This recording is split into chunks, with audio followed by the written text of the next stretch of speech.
Howdy everyone, Nimby here. Doing up some Dr. Spratley this morning.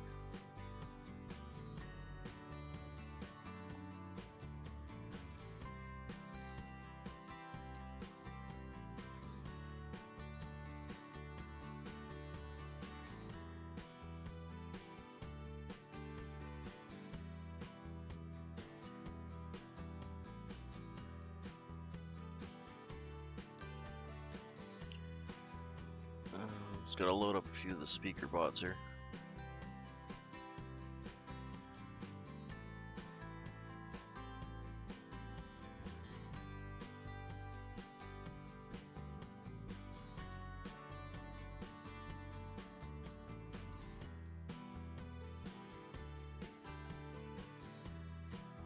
Morning, Robert.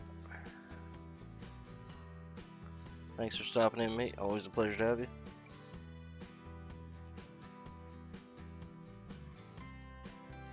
Okay, so we're just going to start off with our thread base. We're just going to bring that right up to the tail on the back. We're using a size 6 Aberdeen hook.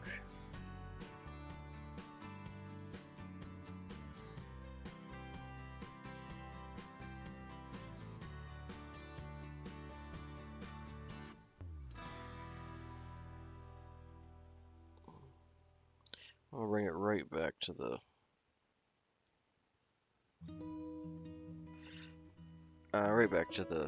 barb there.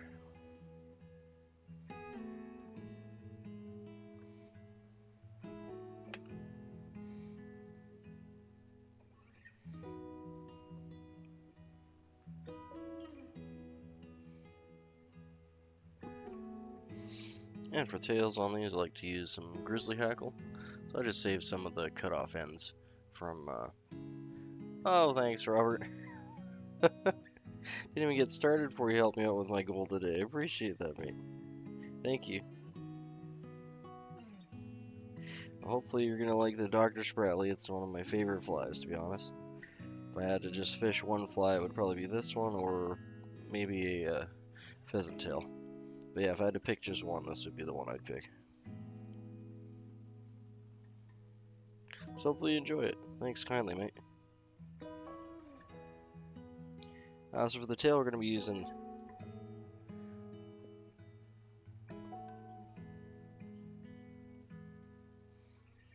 and good morning, Stream Element Bot. Yeah, so it's a good time to save up some of your cutoff hackle ends.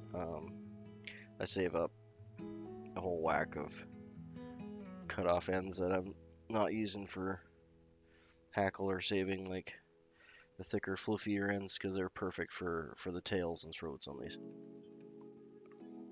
A lot of people also use a multitude of different types of black and white feathers for the tail and the throat on this. For mine, I just like to use the grizzly hackle. That's a traditional method, and I got lots of it. And it just has a really nice movement without being thin at the same time. Especially if you're grabbing these wispier bottom ends of your hackle.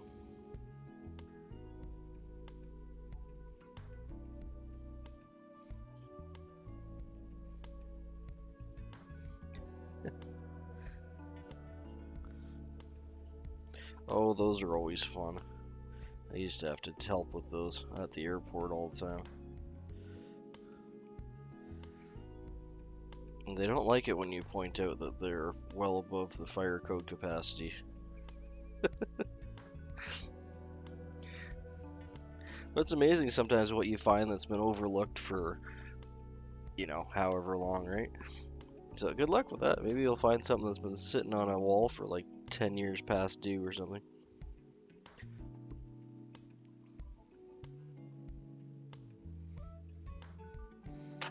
Important business though, gotta make sure all that stuff actually works. I don't think I 100% go with all the expiry dates on things, but I think things should be at least tested and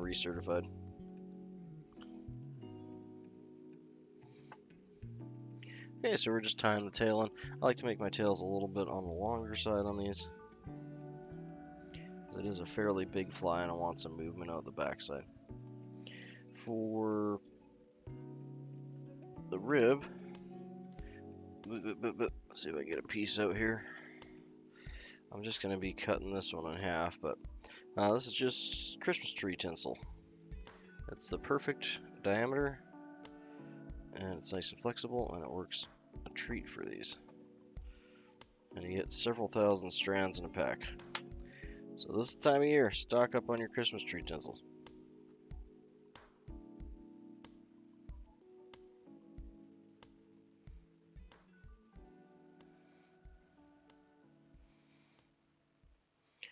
Alright, we're going to tie that in first.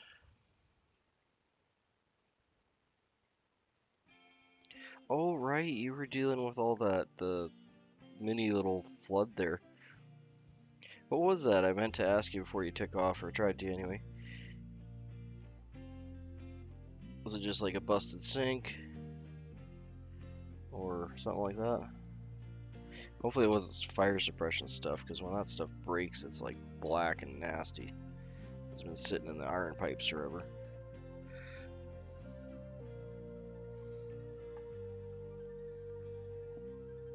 Yeah, honestly, like you get a pack of, I'm not going to dig it out because I got it in my drawer down there, but you've all seen packs of tinsel, and it's, let's see if I got a piece of the other tinsel kicking around here.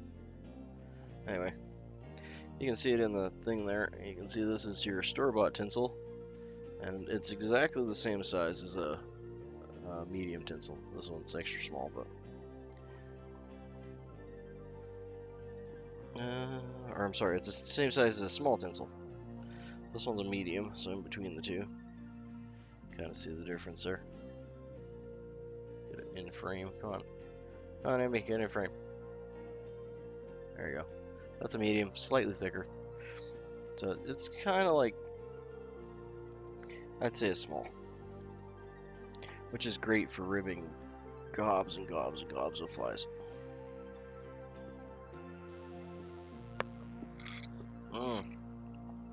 You can tie these in like a multitude of different colors. I was going to do black, but since Robert's here, we'll see what he wants to do for colors, because I can do this color on the body pretty much any color. What are you thinking, Robert? I tie them in purples and reds and greens, and I think blue is probably the only color I don't really do them in. But you could, I suppose. Greens work really well. Reds are good. Good tractor color. I've done some in orange. Another benefit of this fly is you can switch up the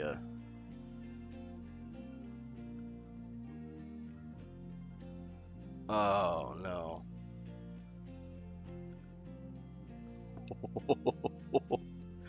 Oh, I guess that's the benefit of having like timed out sink. Red's a good choice. Okay, let's go with red. Let's see what I got here. We go with a red Fentex, or we could go with, let's do like a traditional kind of bright red. Traditionally these would be tied with wool, which I'm going to be using now. I also use Fentex a lot in them because it's durable and it floats. So it's a little bit easier to dry because it doesn't, a little easier to cast because it doesn't absorb water as much as the wool does. But you're not making a thick body, you're just making a regular size body. So we're just going to be using red. Thanks for the suggestion.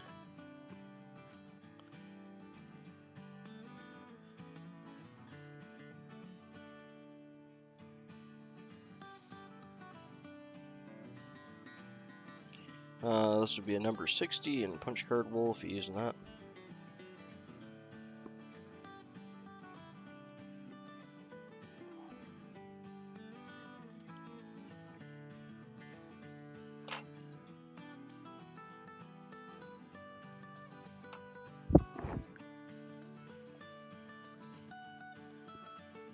It's a fairly simple fly. It has a Hey, no worries, mate. Red's a killer color. I normally use red more in if I'm fishing near like a mouth or an inlet or a creek or a river that's leaving the lake, or if I'm fishing in the creek or the river. The smaller fish and the fish that key in around inlets and outlets seem to key in on the red a lot more. And then early spring when the bloodworms are out too. Even though it's not clearly representing a bloodworm, the red seems to work really well then too. For the rest of the season, like summer and fall, the darker colors work better. That's where the purples and the blacks really take off. I think those represent more like a everything from a dragonfly nymph to leeches to lots of other bugs get a darker exoskeleton at that point. Okay, so we're gonna bring this up. Actually, I'm gonna throw a half hitch in there. We'll use a rotary on this one. You can tie these all different sizes too. Typically, you'll see them bigger. 8s are really common. This one's a little on the bigger side, being a 6. Oh, come on now. Second, let me fix that. Threw my half hitch way over there.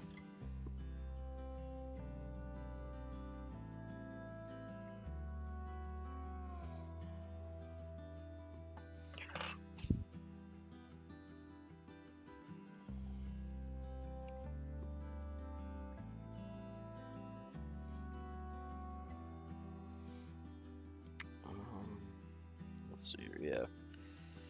Go for the top. Now, most of my flies I make a thorax bump on, but this is one I don't. This one just gets a nice even coating all the way across, and it doesn't have to have a thick body. But the other nice thing about this pattern is for the body, you can use really almost anything. You can use whatever wool you got kicking around, just strip the strands down from a 3 or 4 strand down to single strand, just wrap her up. The other important thing with this fly is we've got a lot going on up the head here, so you want to make sure you leave a good bodkin length at the end. They got room to tie everything in.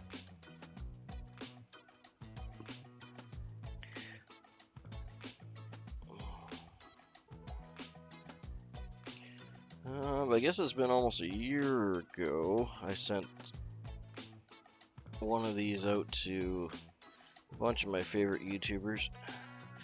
Thunderstruck, Turner Fishing, Crappy Man, Mike.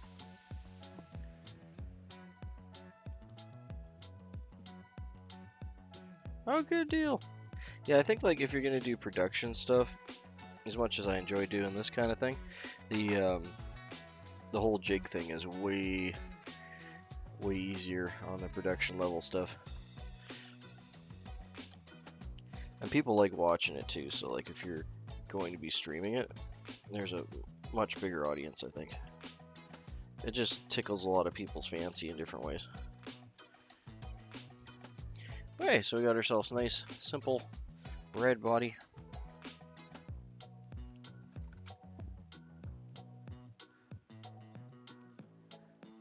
Hey, it's the sharpening guy. Thanks, mate.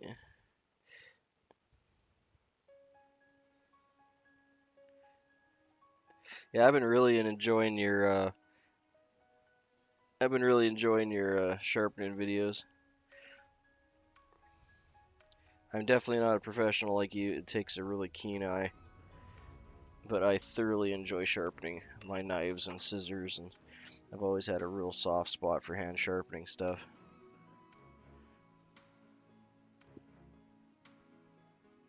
I need to make a video on sharpening fly tying scissors, because so many people and it frustrates me when I see them talking about it, even on YouTube videos. They'll talk about how they, their scissors are worn out and they need to just throw them out, and it's like some of the tires on here will go through a pair of scissors in like 3 months, and it's just infuriates me because it's like, dude, your scissors are fine, just sharpen them. Even serrated scissors you can do that with. And they'll just toss out like, $60, $100 scissors every couple months because they don't know that they can sharpen them. So I'm gonna watch a bunch of your videos, get some better advice, because scissors aren't something I've sharpened a whole lot of. I sharpen my own, but I don't have like a professional method. Now that I'm watching you do it, I realize that there's lots of improvement I could be making before I make a video. And I'd like to throw that up on my channel, make a nice video on how to sharpen tools. Because I think you should sharpen your tools and get as much use out of as you can out of them. I don't like throwing things out or wasting stuff. Like, these are just regular old Dr. Slicks, and I've resharpened them, I don't know, probably 6 times maybe now. To the point where all the serrations are gone. Almost gone. Feel them a little bit. Yeah, they used to be serrated to help catch the material.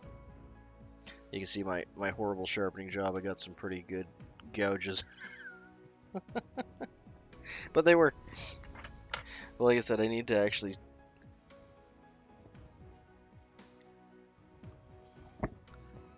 Yeah, exactly. It just irritates me. I really don't like waste like that. And I like adding like your own personal touch to things too.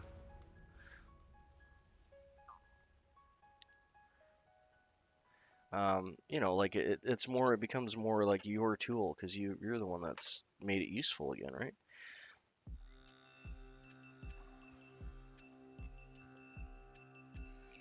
Okay, so we're gonna tie in beard is the next thing we're gonna do in.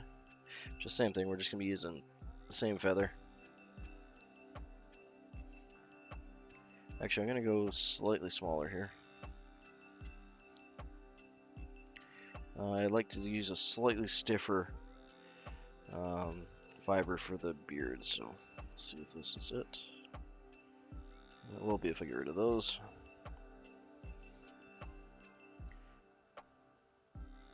I like a little bit more farther down the feather for the tail.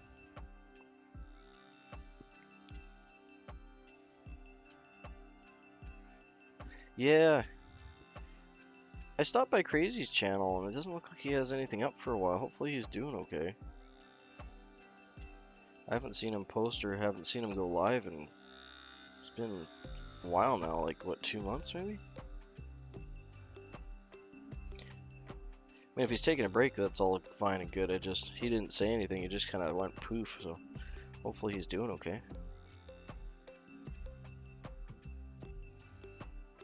I like Crazy, I like watching his stuff, hanging out with him.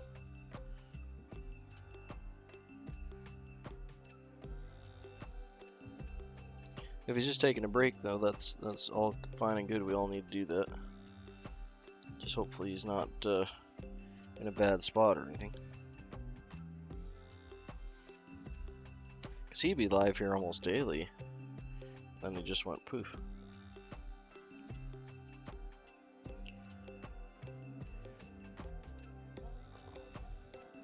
Maybe I'll shoot him an email. I think I have his email. See if everything's going okay. So for the beard on this, really, okay. Well, at least he's there then.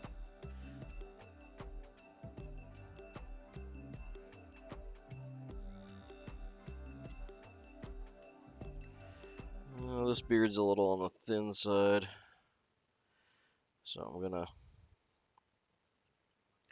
retie in another batch here. Yeah, morning, Ryan. Good to have you in. Robert's here. We got Mike in the sharpening channel. I'm gonna binge some of his stuff here and get myself in a better shape for making some sharpening videos that are fly tying related.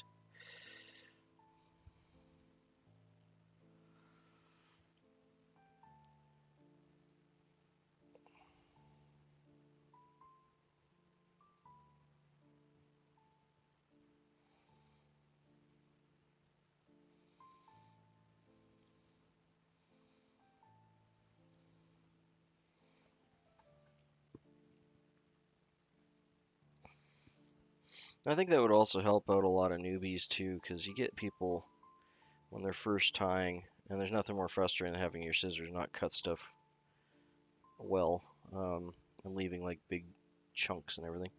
Um, but a lot of newbies, they'll get this as a cheap Pakistani silver or stainless steel scissors for a couple bucks in a kit. There's nothing wrong with them. They won't hold an edge very well, but I mean they'll do the job till they dull up. And that's kind of the point. If they know that they can sharpen them, you can get by with a cheap like $5 to $10 pair of scissors until you decide to sink some money into the hobby, and you will. But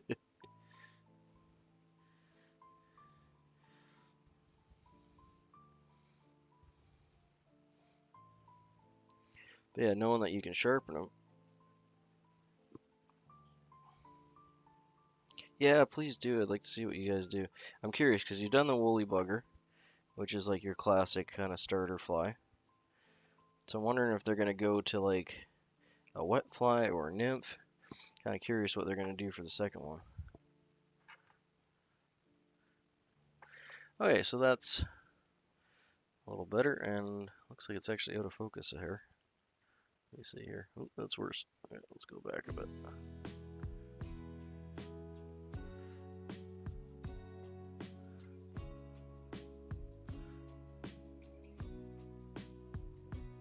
Huh. It's just me, or does that look out of focus? Does that look okay for you guys? Might have to readjust my focal length again. Oh, clouds are minnow. Right. That's right.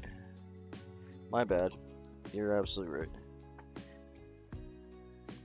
That's another really handy fly.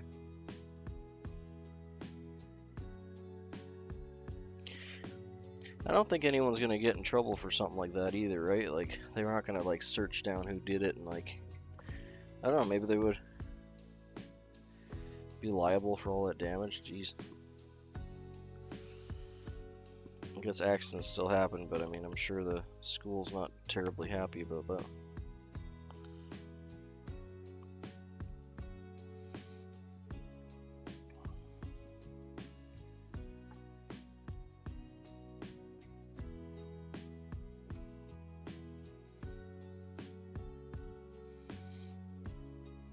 Okay, so we're going to do the wing. I do my rear wings a little different than the classic ones. I just find this works better for my area. So you get on the side of a pheasant cape, up by the shoulders, you get these big feathers that a lot of people call almonds. I got these nice black tips on them. We're not using the tip, we're going to be using the middle part. But these work a treat for underneath an underwing. I find if I just use pheasant tail, it gets beat up a little too quick, and this adds a little shot of color. And for whatever reason, I just seem to get much better results with an underwing. Traditionally, though, this would just be tied with just pheasant tail on top.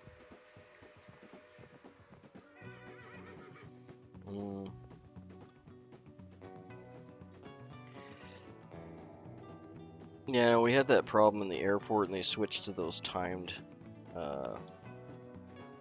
sync things, which I actually hate. But when you have people not shutting stuff off, it can save a lot of maintenance.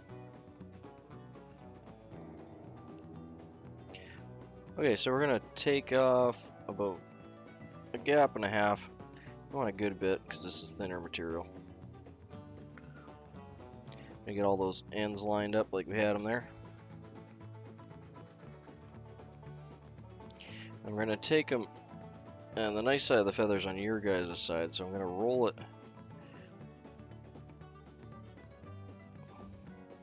in theory, hopefully together a little bit there.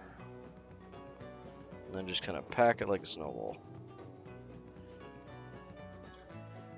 There we go. And that just gives it this kind of auburn lighter color for an underwing, and that'll go in contrast with the darker pheasant tail. And I just want this to be ending up right between the tail connects and the body.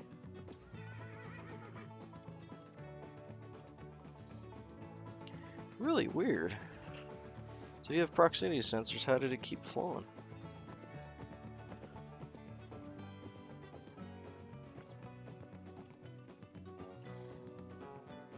Didn't think that would be an issue if you had a proximity shut off. Or just not in the labs, just in the bathrooms? Okay, I get you.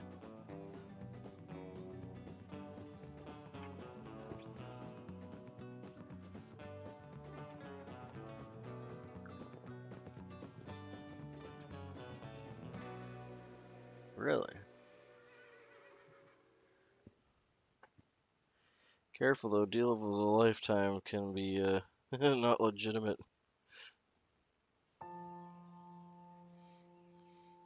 100 units, so that would be what, like apartment, or are we talking like hotel?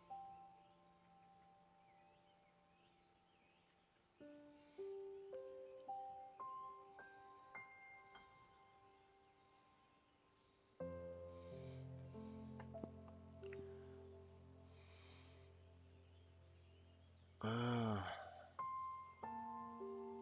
well, maybe at this point, if they're going through that much maintenance damage, especially like damaging, the floor right up to the roof below it, they might think about switching to those shut-off sinks in the labs. Although, I don't know, that might be super annoying for lab work, but damage is damage.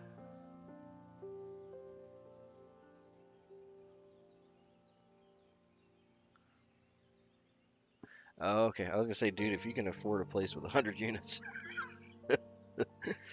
you don't need my advice.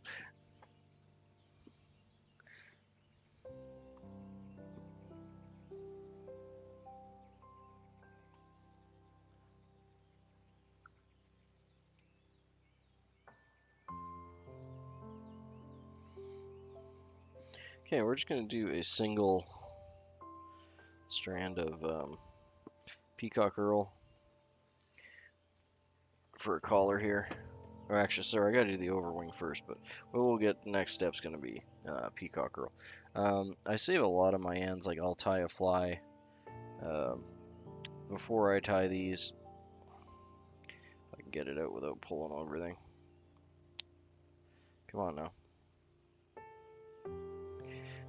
I save all my cutoff ends if I'm doing a fly where I'm not using a full. Um,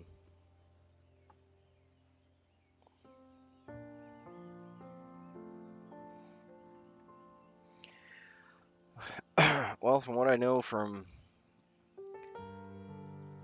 investing in real estate, it's you typically don't lose out if you manage to make it work for at least a year or two, then you're good. Stay. Alright, sorry, let's get back to the fly here. Okay, so pheasant tail is the overwing.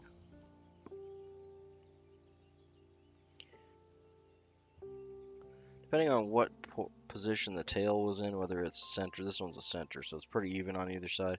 But as the tail fans out left or fans out right, um, you'll get a little more red on one side or the other. If that's the case, I like to use up the ones with the red tips. This one's pretty even on either side, so we're just going to even out the feather and go up the top.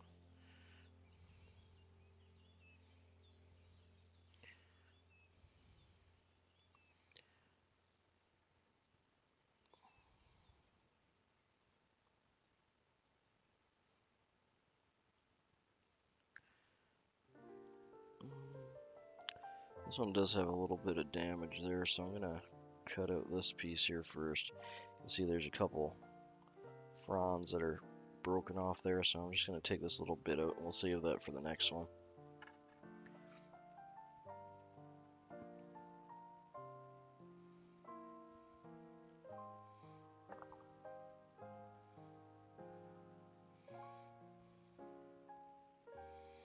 Okay. And you want your overwing to be the size of your gap, like that.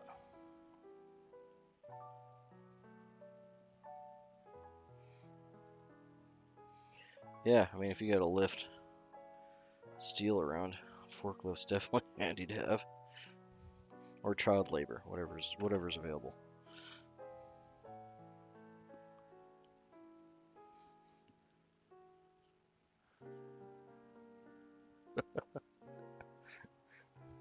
Save the world one extinguisher at a time, Robert. Thanks for dropping in, mate.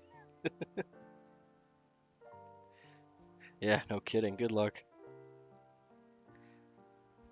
Take care. Thanks for stopping in. Appreciate it always. Okay, so I'm just pulling this out so we can get our tips a little more aligned. Yeah, it's cheaper. It helps the young ones out. Totally joking, obviously, but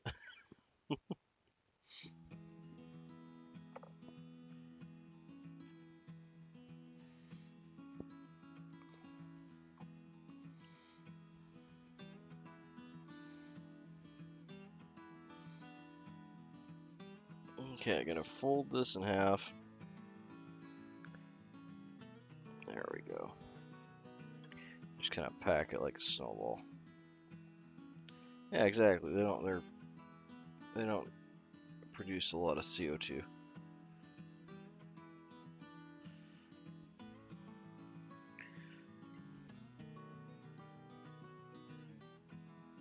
Yeah, and I like to have mine swept down like that, just a hair. And we're gonna go right to the, almost to the tail tip. Yeah, no worries, Robert. Good luck with your extinguisher day.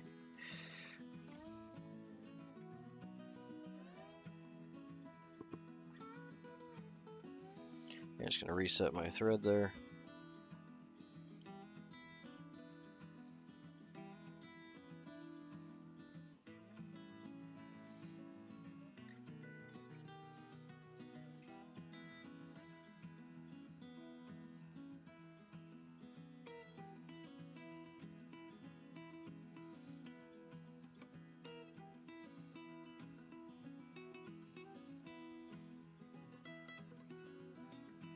Just like that. That's beauty. Yeah, so I really like tying them like this. A lot of people will just do the overwing, just one, and that's good. But I really like that lighter color on the underneath, and it just helps to hold the wing up, gives it a little more durability, a little more movement in the water when you pulse it. I think it adds a good bit to it myself.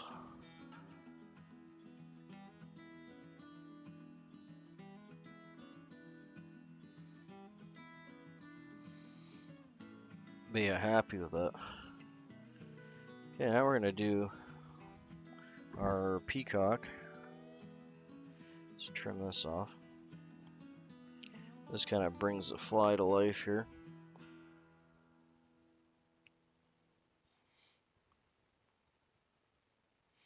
If you're doing nymphs after too, you can save these clips for nymph backs. So if you want to double up on your material instead of tossing them. In this case, I'm not going to bother. But a lot of times I already have boxes full of little cut-off ends for doing nymph caps and whatnot. So I don't like to waste my material, especially if it comes from a living animal. I like to use as much of it as I can.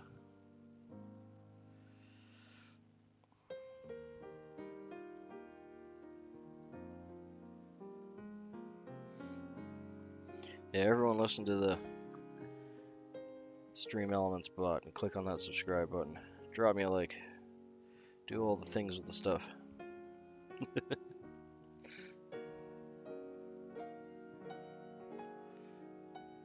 You'll get 2 extra internet points if you do.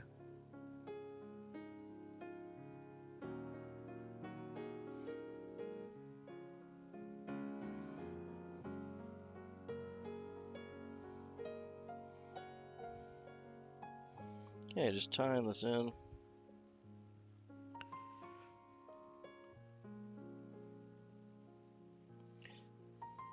And you just want to smooth out your thorax thing here.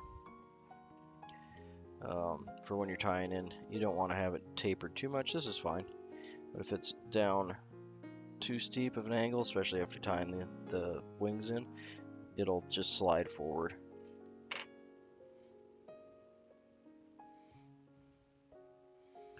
So we're just gonna make a nice poofy, without interrupting our beard there, nice poofy collar on it.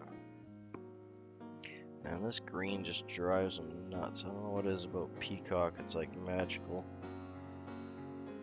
Fish just go crazy for it.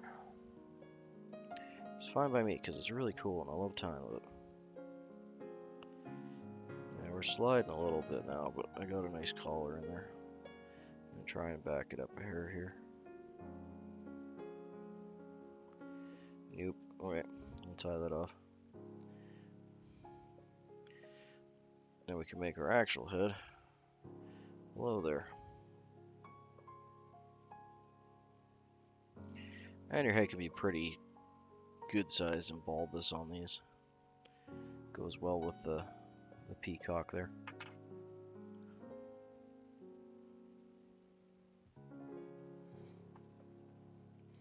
And I'll save the little piece. But yeah, if you want to use up your little pieces of peacock, then this is a great time to do that as well. Especially on the smaller flies, you're only going to need, 3, 4, 5 wraps.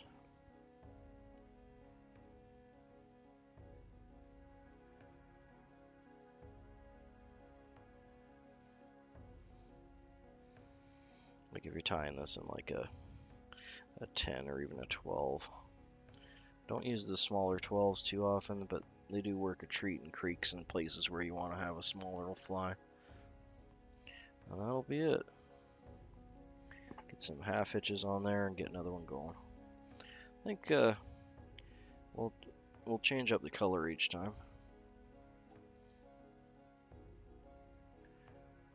What do you think, Val? I'll let you pick the next color. The body color, anyway. Robert picked red.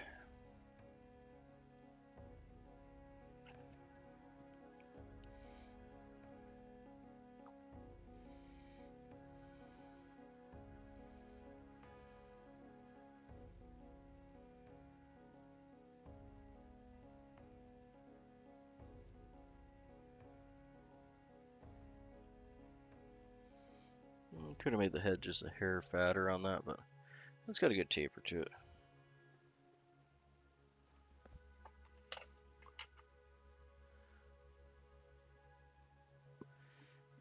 Yeah, green would be good. Like green works really well, actually. I got some nice kind of Christmassy, foresty green wool that'll work well. Let's get some head cement on this one here before we forget, though.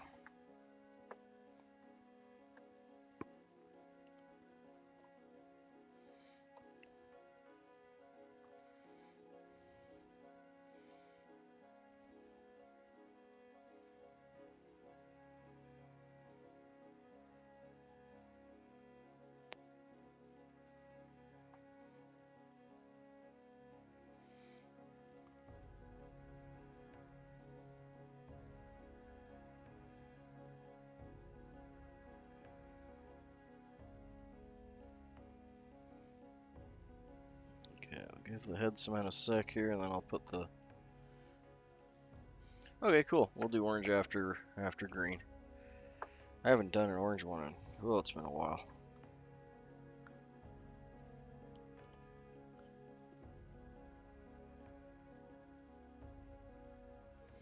I do orange. I normally do orange if I'm fishing around a spawning area. Ironically, it seems to work better than the red.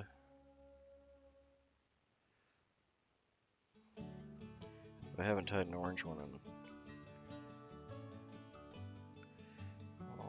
at least a year. But they do work a treat, especially around spawning time. They work actually really good for whitefish. The red does too. Okay, so we're just gonna rotate that here till that head dries, and then we'll pop in and get a green one going.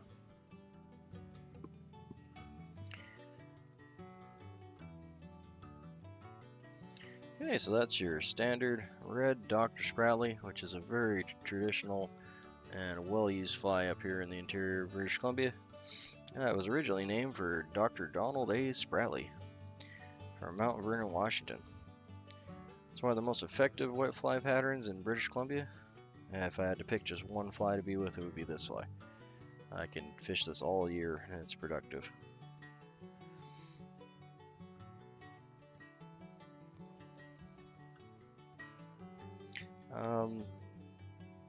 It was originally tied by Dorothy Parkard from Mount Vernon. And her husband had some help in tying it as well. They kind of went through different variations.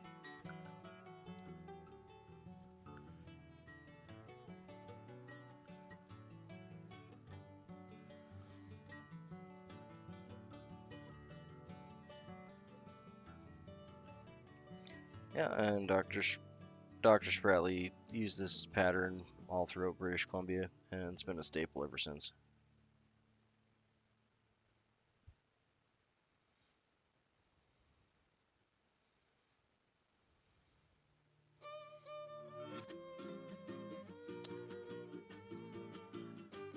I realize my rotary is a little off. I don't know if it's my rotary or my camera angle.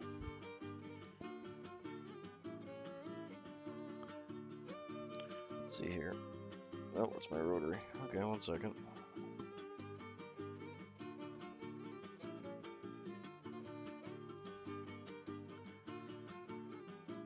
I'm using the detent on there, so I probably got it on the wrong angle. Okay, just gonna have some tea here before we switch over to the orange one. Let that head dry a little bit.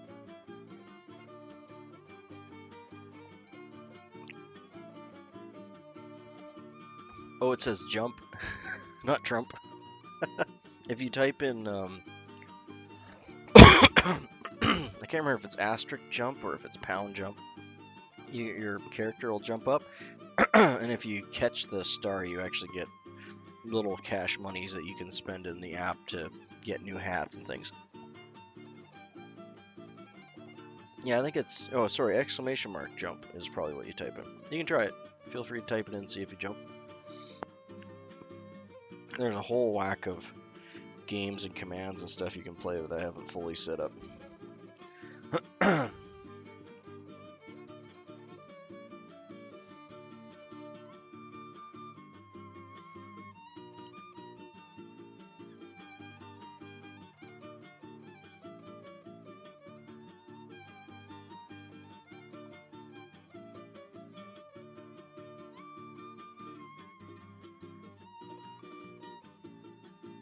There you go.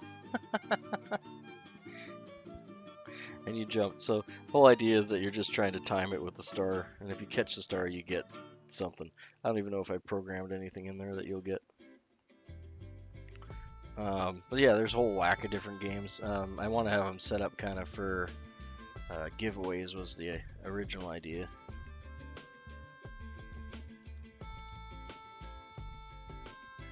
But I can do like all sorts of things, like drop bombs.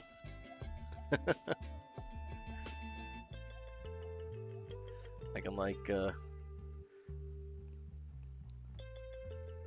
yeah, I know. I if I was gonna use that, I'd change the latency on the stream.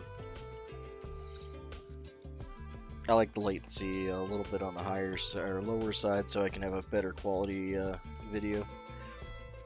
Because it's not like we're doing anything that's super interactive. But yeah, and then short future here, I want to have the giveaways so we can do like battle royales and boss battles and things like that for giveaways. Well, let's get on to the next one here.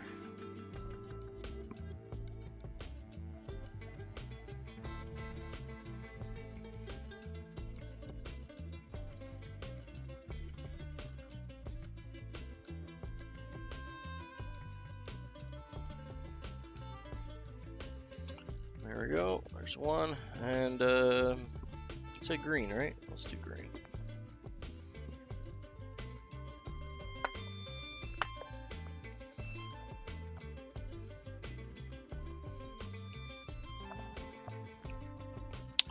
go with a 99.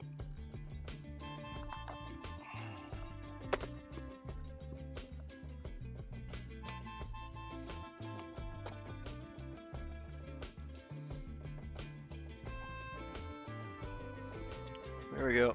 99, that's a good green, eh? Like Christmas tree emerald green. Yeah, it does a bit. This one's I think this is one of the new tracks I added. Yeah, it is.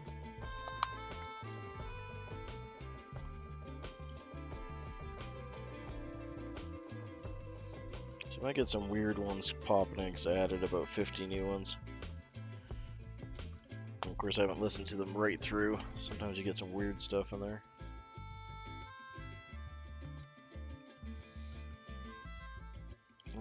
I wanna.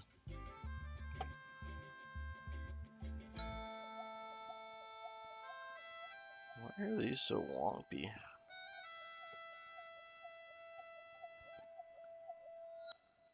There we go. It rings a bell. I can't remember where I know it from.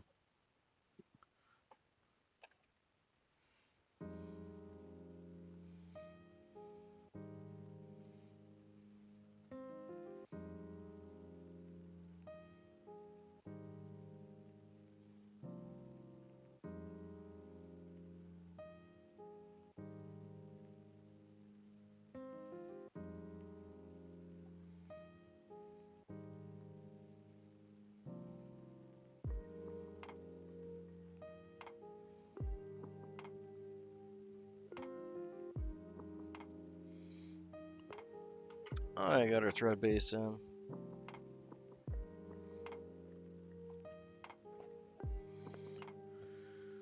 I feel like my focus is off a bit, but I guess it's okay.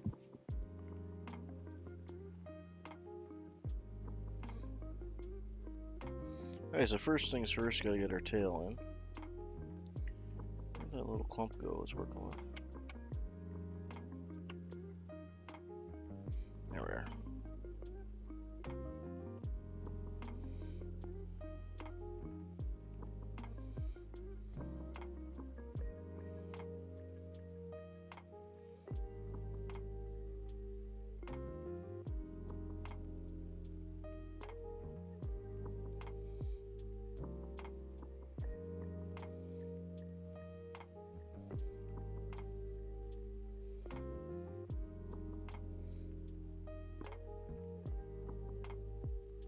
Yeah, that's an excellent way to use up your leftover hackle bits.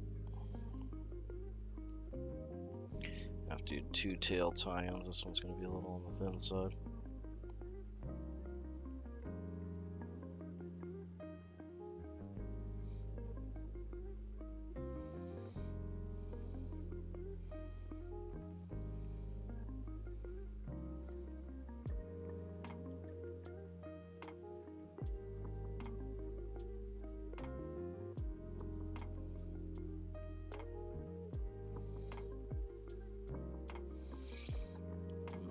Yeah, that's a little thin. Let's go double that up.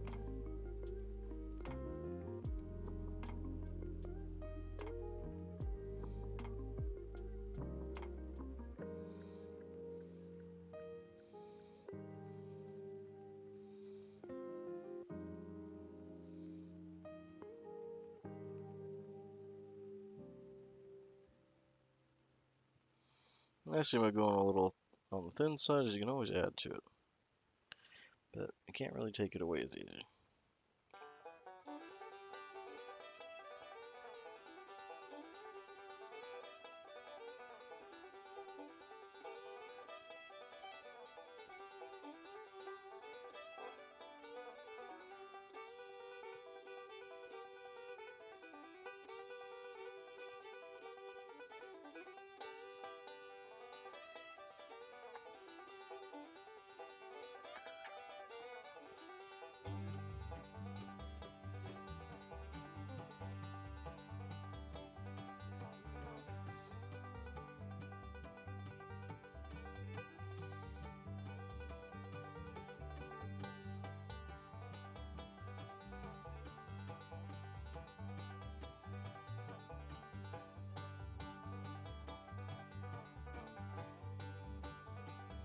Okay, we'll be tying in our mylar tinsel.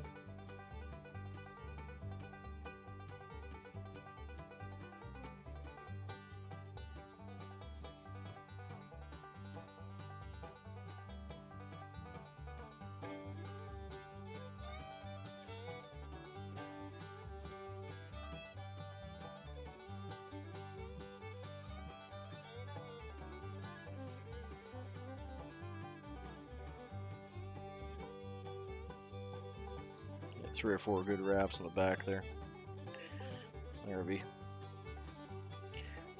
This mylar just really doesn't want to stick in my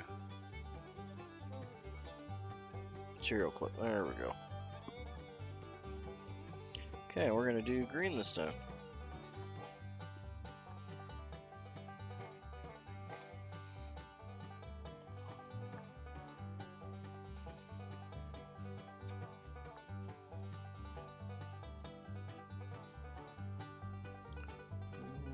That'll probably do.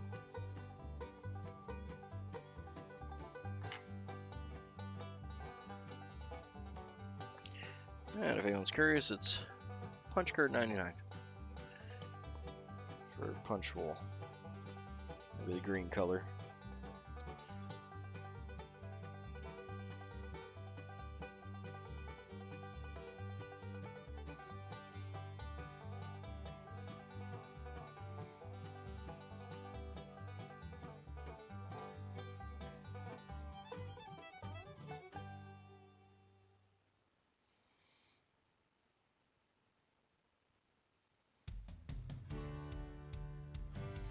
Okay, be mindful of the head gap there.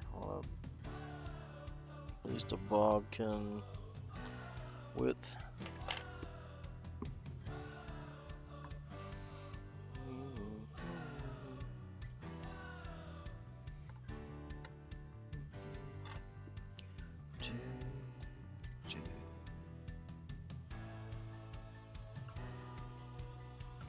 A couple half inches there, and we can get this up in our bobbin cradle.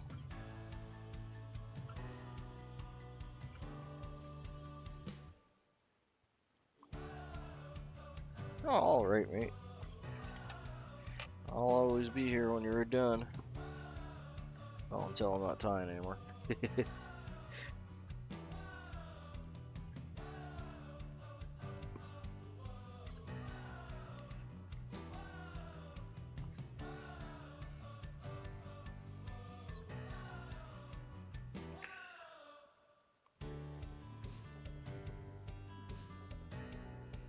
First couple wraps always get me skittish with the hook point right there, but we're making her do.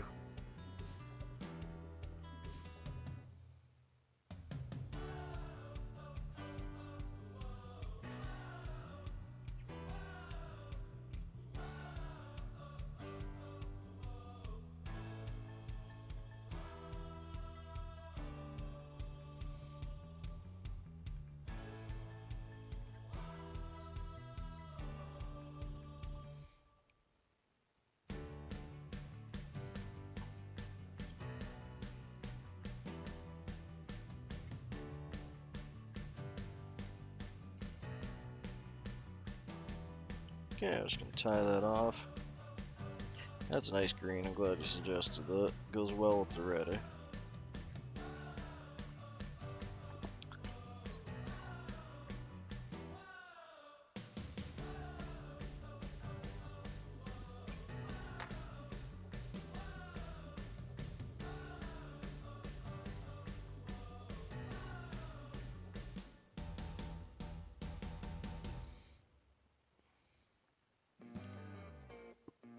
Okay, another half inch. I'll get that twisted up. Yeah, I think it's a nice green. I always like that kind of bright, kind of Christmas forest green. Yeah, that's exactly the kind of green I go with these anyway. This seems to work well. Come on now. Let's try and get you started without you flipping over that bump. There we go.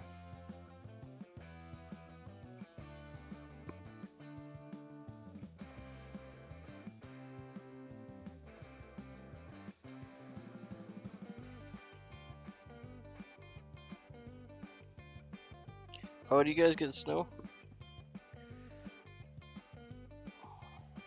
I have to remind myself that you guys are at a latitude that's like the same as um, Alaska.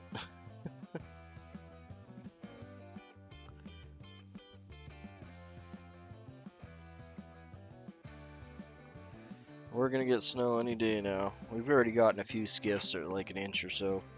It's coming. We just hit this warm spot.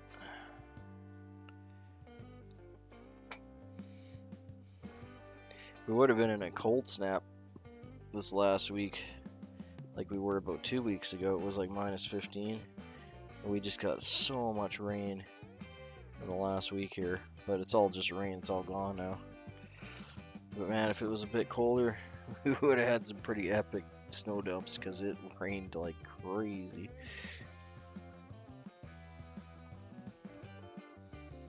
Yeah.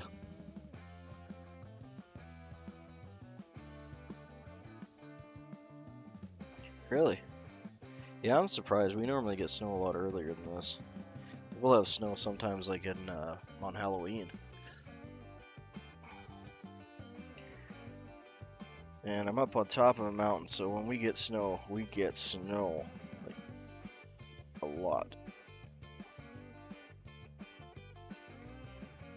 Doesn't happen too often, but we can get up to like 7 feet in a go without exaggeration. You can bury your car and your front door and everything. Another reason I'm happy I don't have to work from home. I don't have to drive.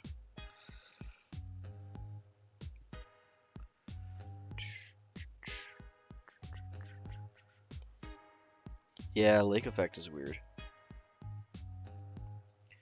You get some major dumps with lake effect too.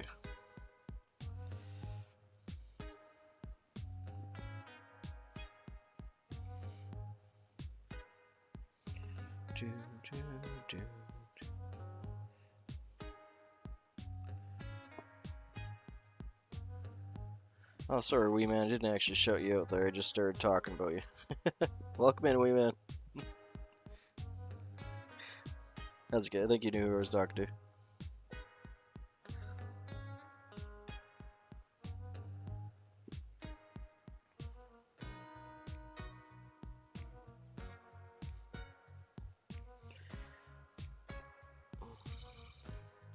Yeah, this time of year kind of sucks for fishing, although you can still fish. But it's that time where it's like there isn't enough ice. Well, there is no ice right now, but um, if it's a bit later in the season, you get the ice, you can just walk out and ice fish. But this time of year, it's like the water's cold, everything's wet, your guides get all iced up. So, good time of year to tie.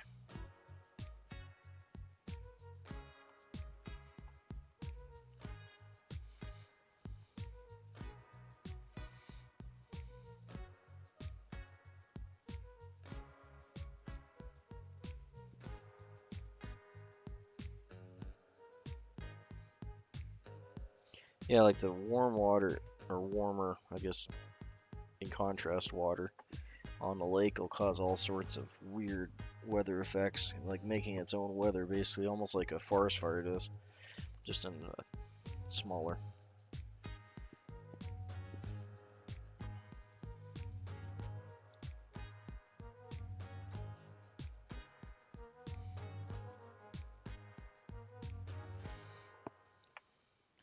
There we go, got a nice little beard on there. Happy though.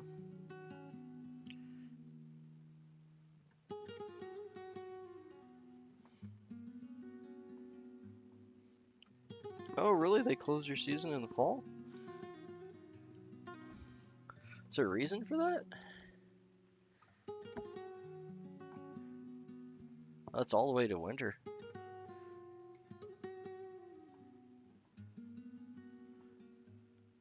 I've heard that, yeah.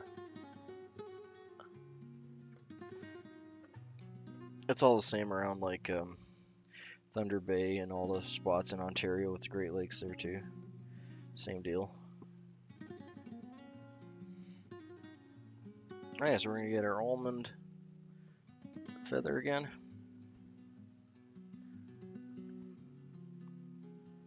Oh, it's spawning season. Ah, okay. That makes sense. Most of our fish, although there are some that spawn in the fall here, a lot of them will spawn in the spring too. Each species kind of has their own time frame.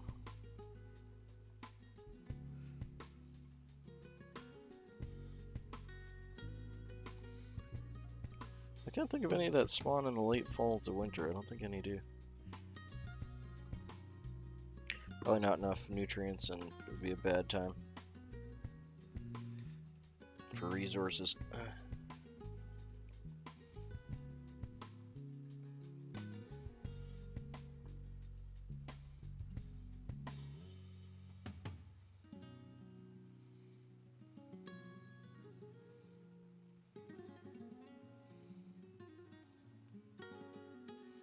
And the salmon just finished up. Okay, so we're gonna get that in just between the body and the tail there. Okay.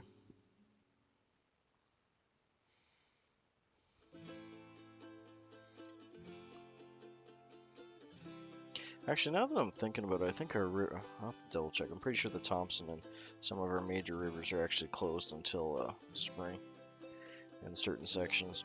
I'm sure it's probably similar. Let's see with the spawning. Did I get that? I didn't really get that on top properly, did I? Let's try it again.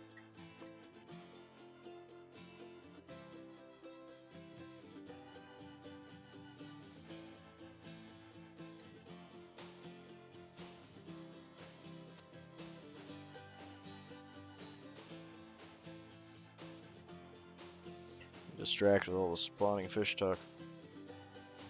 There we go.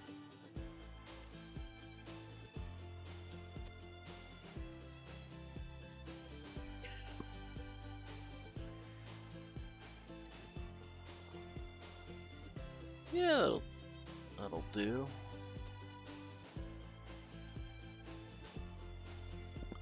It's a little more on the humpy side. Let's see if I can tack it down a little more.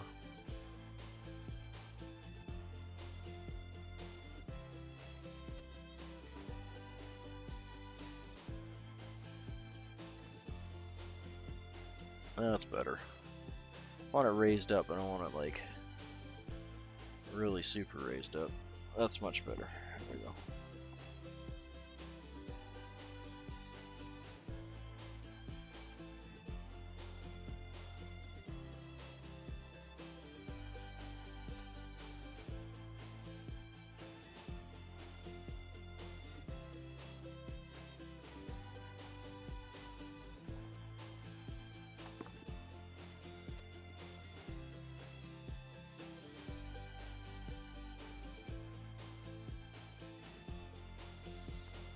Okay, I'll do the overwing, which is just pheasant tail here.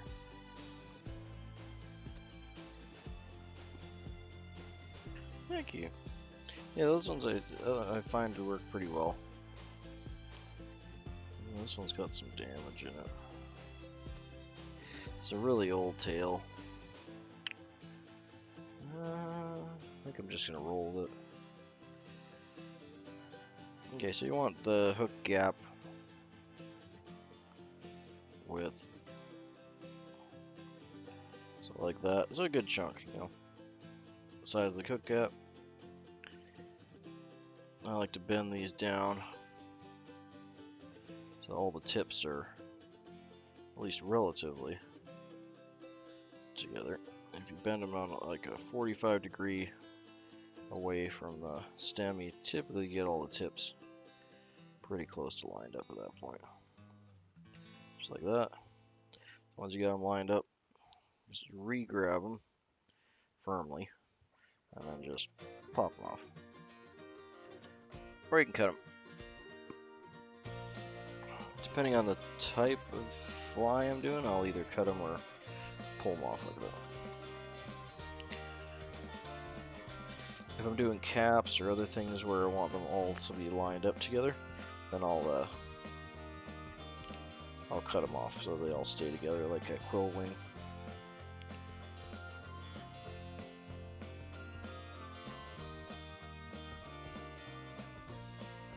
I like that slightly down bent towards the tail. If it plays ball like it is, and actually does that for me. I want to have it just before the tail ends.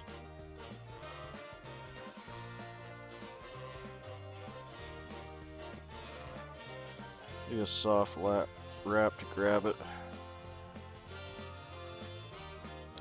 2 wraps to hold it in place. Have a look at it.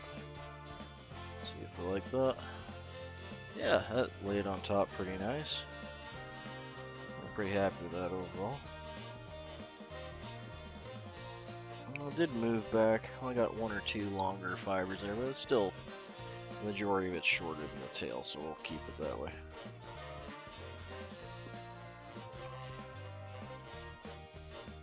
Okay, I'll cut this off.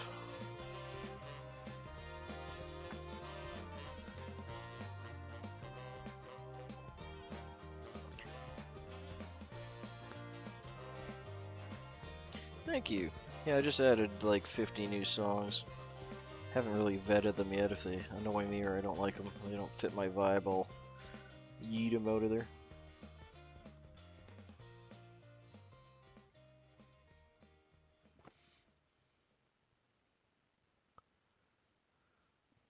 Hey Victoria, good to have you.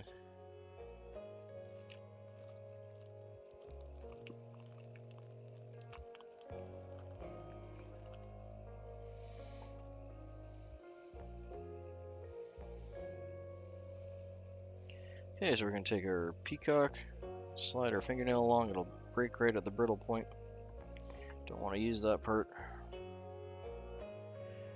Cut the end nice and clean, and we got what's left. That'll be more than enough. Like I said, you can also use your cutoffs for this because you're only doing about 3 or 4 wraps to make a collar before the head.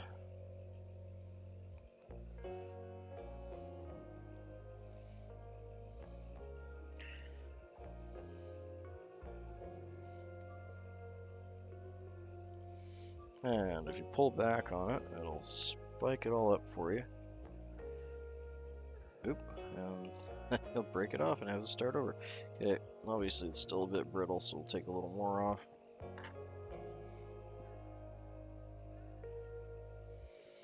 That is the downside of peacock. It is brittle.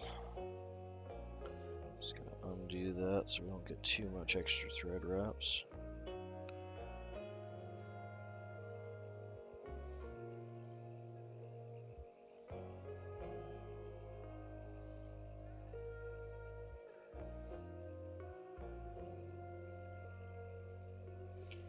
And we'll tie that one in there as well.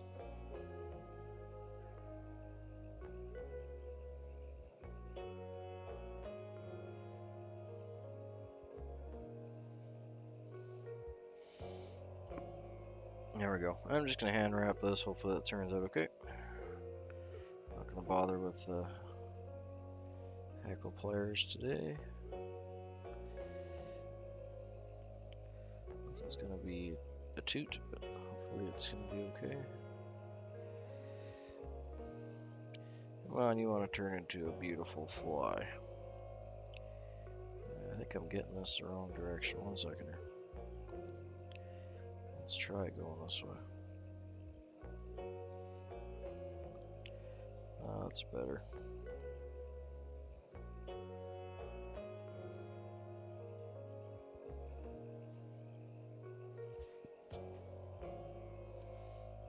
Yeah, get about 4 or 5 wraps on there.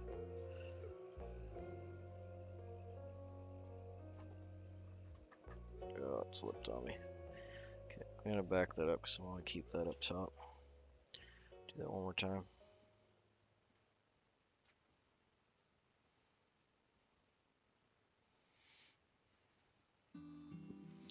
Add just a little bit of rosin on the top there. It'll help it from slipping as much.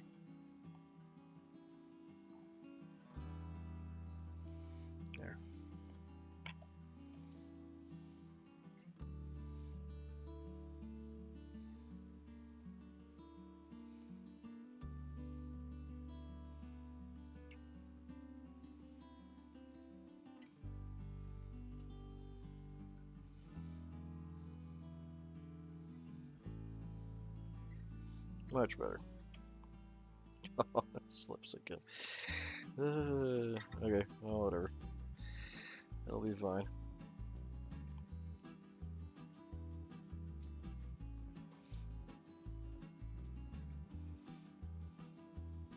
Almost had it.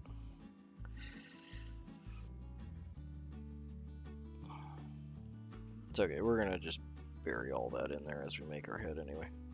It's just nice if it would stay where I put it.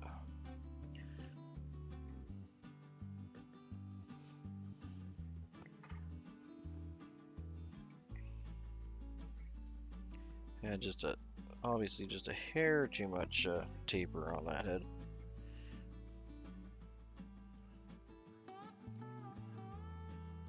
Yeah, this is one of my favorite patterns, for sure.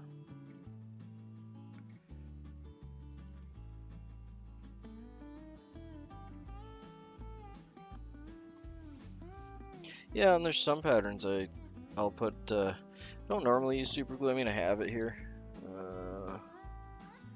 Actually, I might have gave it to my wife to use for something else right now, but I normally have a couple bottles on my desk here. But most of the time I'll just use head cement because it's handy. Yeah, super glue will work just fine too.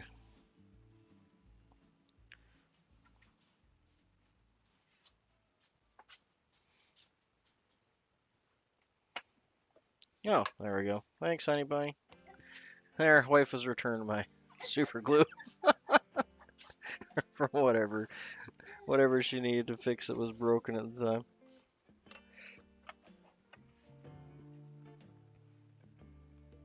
Yeah, I'll get a couple half hitches in here and we'll throw a whip finish and head cement and color good.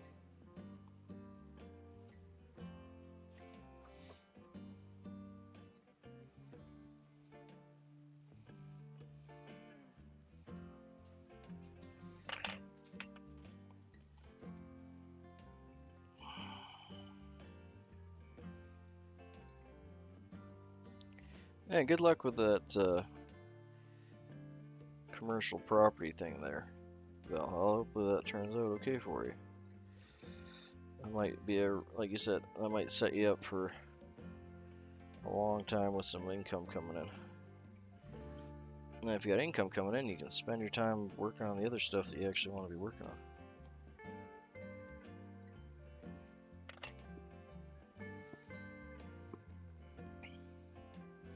I do like to have a little thicker head on these. Find it just, just adds to that taper. Pushes a little more water. Yeah, let's get some head cement and a little bit of Sally Hansen's on there.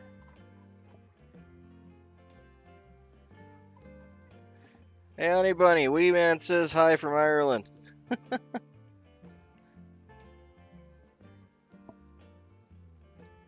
Well, I mean, if you can break even in 1 to 2 years, then you're golden, right? Like, I think the average is probably closer to 3 to 5, because people run into problems, right? But if you don't run into problems and everything goes tickety-boo, 1 to 2 years would be ideal.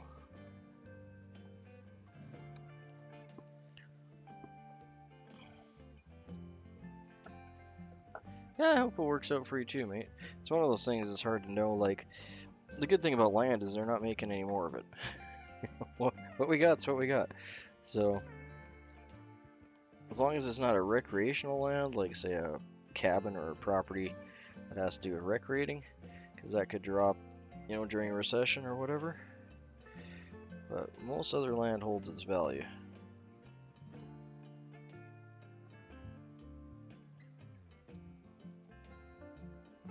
Kind of regardless of what's on it. And you should at least keep your money, which is important. But the idea is to make some, right? So hopefully it goes up in value for you. You can get some residual income off, renting it or whatever you need to do with it. Okay, so we got ourselves a green.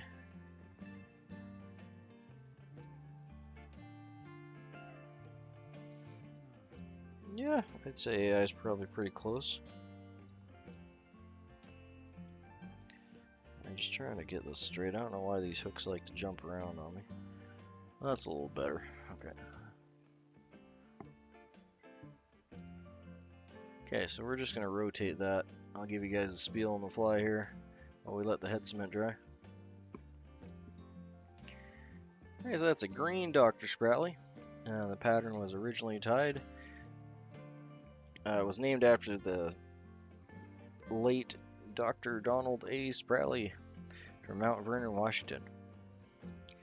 It's one of the most effective wet fly patterns for British Columbia, which is where I am. And if I had to pick just one fly to tie and fish, it would be this one in a multitude of different colors. This one's green. The green works wonderful. Kind of mid-season. That's a good all-around color. Black is your traditional. You can also tie these in reds, and like really any color your heart desires. It's got a pheasant tail overwing, a pheasant olive underwing, a grizzly hackle tail, and a grizzly hackle beard, with a head collar of peacock. Simple pattern, super effective, fun and easy to tie. Give it a try, add a couple to your box, eh?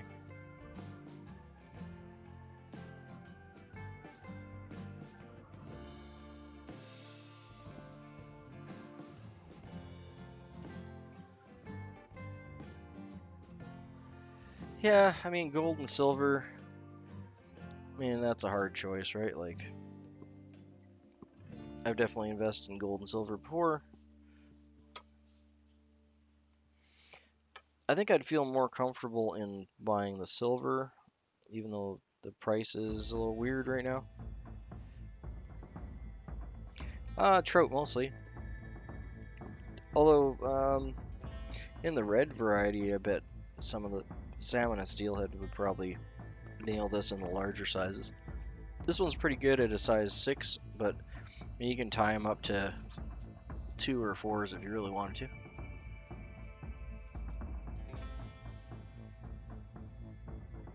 Yeah, now's a good time. I mean, gold and silver is pretty high, so I mean, if you are going to sell it at some point.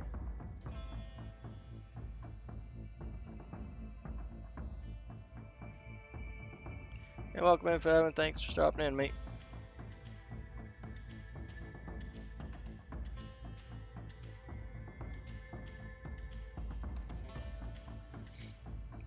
Yeah, this is a very traditional British Columbia fly. Like I said, if I had to just pick one to go with, there's a red one.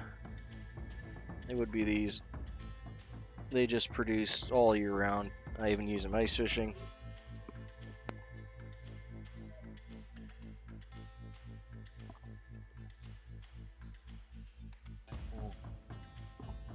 Just having some tea.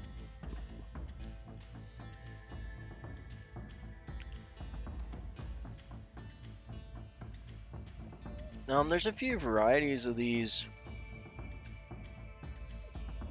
I mean, there's similar ones that would work better for salmon, like these guys. Like a blue charm. Those are very similar, other than the tail butt, but you know, overall idea is very similar to Dr. Spratley. There's lots of patterns that are close to a Dr. Spratley that are tied for salmon. And we have the one that we did yesterday.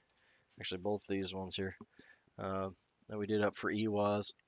Kind of same idea too, right? You got the overwing, got a beard.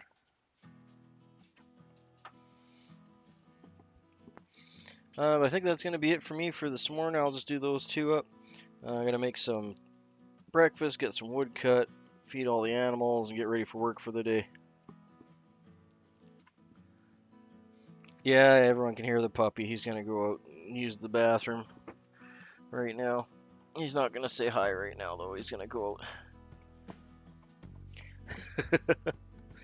He seems to key in on whenever I'm getting ready to finish up. He always gets ready to go outside. You know, he's very...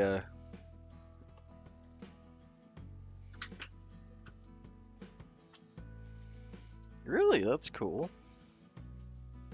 Yeah, take care, everyone. I'll be in here tomorrow morning.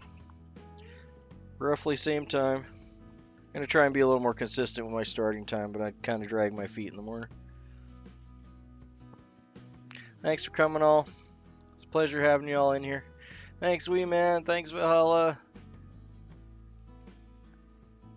Thanks, Robert. I know you're not here anymore, but good luck with all the extinguishers. Victoria, I think we got everyone. Just the regular crew this morning, looks like. Yep. All right. Have a good night, everyone. Or good morning. A good day.